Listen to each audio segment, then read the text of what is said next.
So did you find at the beginning of your career, like, you didn't want to write a gay lead necessarily, or like edit yourself at all for the masses versus now doing that?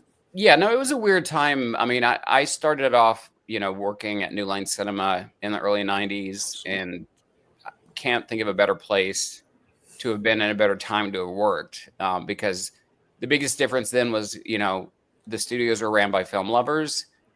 So like Bob Shea, obviously, Mike DeLuca, Richard Brenner, Sarah Risher, like all those people at New Line at the time, like loved movies, and they would take chances on like Blade and Dumb and Dumber and House Party and My Own Private, like movies that nobody else studios would touch. So, but it was also like when I first moved to New York, I wanted to be an actor, and I went to the American Academy of Dramatic Arts.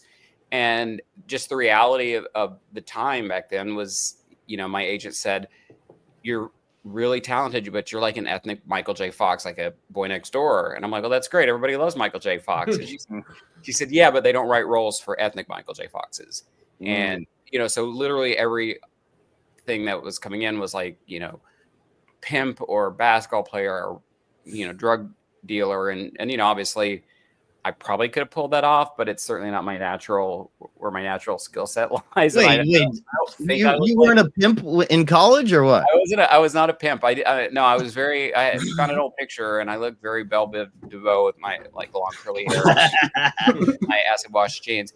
But no, and it was also, so I knew that part of the business, like, is open-minded as Hollywood was. Like, there was still a very narrow lane, and it was even worse if you were gay back then. People don't seem to realize how far we've come in such a short period of time, and now we're kind of regressing on everything. But like when I was growing up, like nobody was out. Like I knew people were gay because they died of AIDS. That's how it's like, oh, this person's gay, and this. So it wasn't until like Clive Barker. I think that he was the first out writer that I heard of, and so I found his work.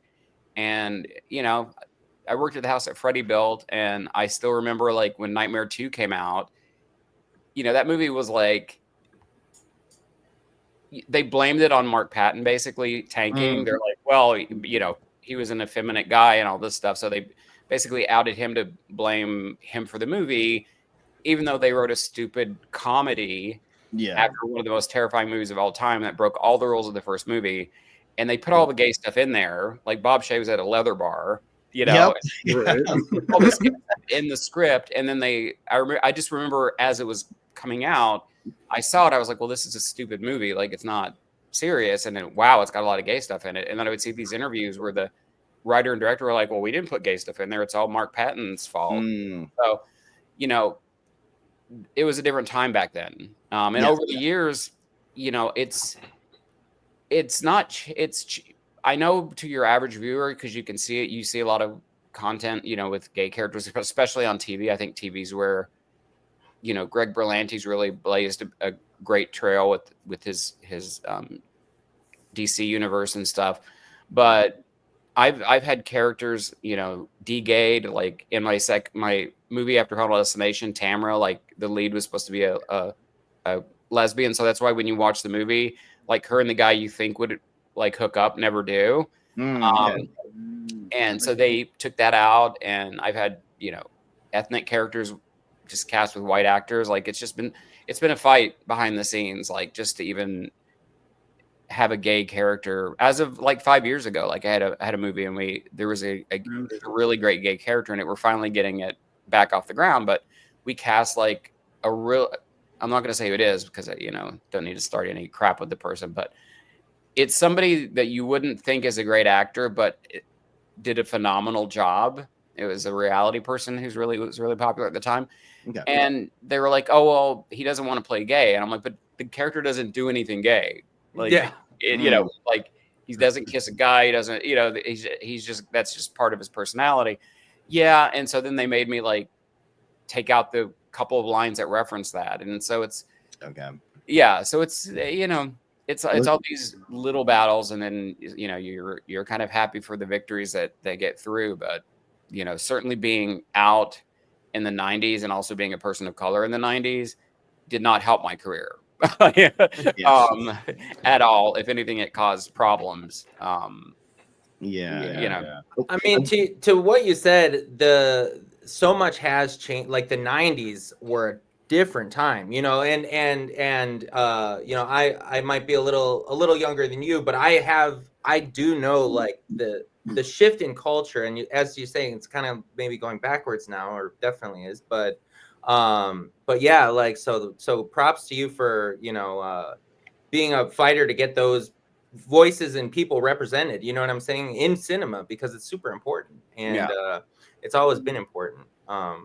I'm glad people much are like finally death, success can't be stopped. So yeah, exactly. Yes. Yeah. And it's, you know, and it wasn't even like some kind of mission thing. It's just a lot of it's just, you know, write what you know. And, you know, I grew up in Eastern Kentucky, which, you know, was when I grew up there, was very backwards as far as, you know, racial, you know, progress and certainly being gay as well. But, you know, I saw over time people change because they just needed exposure to people, because all they grew up with was what they had learned or saw on television and had these stereotypes in their heads. And so once people got to know you as a person, it shifted their perspective. So like you said, progress is inevitable. You know, the world always moves forward.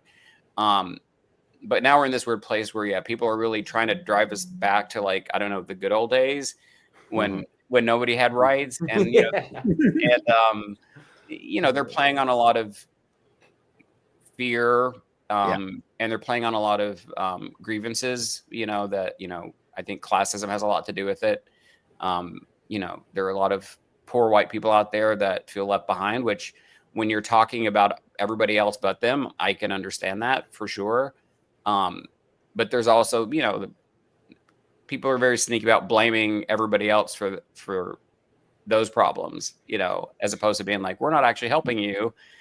It's these people's fault that you're, you know, poor. Pointing this direction instead of this direction. Yeah. For sure. But anyway, I'm sorry. I didn't mean to get on a soapbox there. Oh, no, you're good. The way I look at it. This is the time we live in. The soapbox is there, you know? You know, I try not to put, I don't care what someone's political or religious or personal beliefs are, as long as they're getting their head smashed by a log or getting in an epic car crash or getting wrecked on a roller coaster, you know, I'm here for it.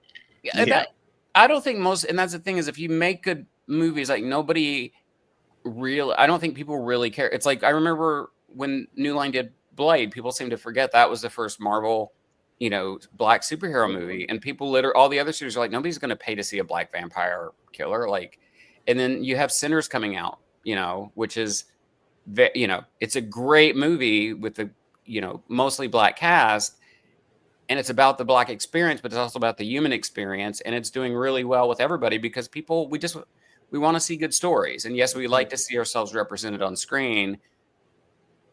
But the bottom line is we're all human, so we all have the same basic needs and desires and fears and things. So if you write a human story, it doesn't matter what color it comes in or, you know, what the package is.